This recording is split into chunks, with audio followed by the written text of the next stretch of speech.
This is Lagos, the state of aquatic spending and rich culture. The city where literally almost everything is loud. And on this day, Lagos was outside to show off what we fondly call a go for show. Welcome to the Lagos Fanti Carnival.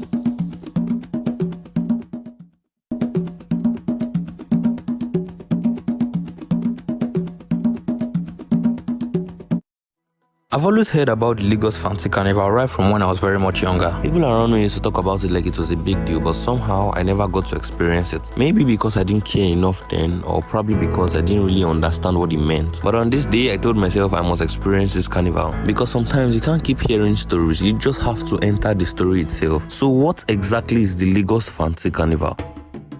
The first thing to establish is that Fanti is a cultural festival. Lagos Fanti Carnival didn't just start yesterday. It grew from culture that has always existed here. I mean, music, dance, costumes, and Africans just being Africans by celebrating. But something interesting happened long ago. A lot of our people were taken across the ocean during the slave trade to places like Brazil. Those of our ancestors took our music, our drums, and our movement along with them. In Brazil, those celebrations eventually became one of the biggest street carnivals that they had. Many years later, some of that culture came back with return. So it's safe to say the Fanti Carnival in Lagos is a vibrant celebration honoring the return of the Afro-Brazilian slaves known as the Aguda back to Africa. So you can say the Fanti Carnival is a mix of the Nigerian and Brazilian culture. So what happened in Lagos on this day was like a cultural remix. The combination of African roots plus Afro-Brazilian influence is what we call the Fanti Carnival. We can all say culture traveled, culture survived, and culture returned back to its roots. Now let's talk about the experience, what I saw and how I felt. The moment I entered, I'm not even gonna lie, the energy was loud.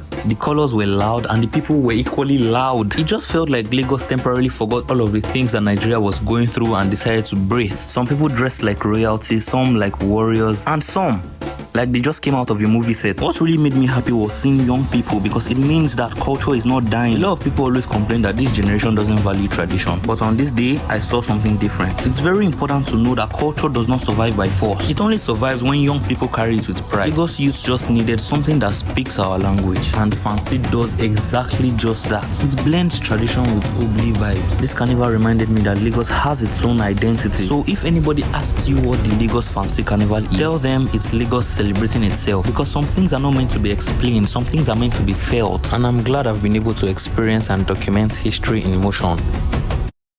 This is Lagos, and this is the Lagos Fanti Carnival.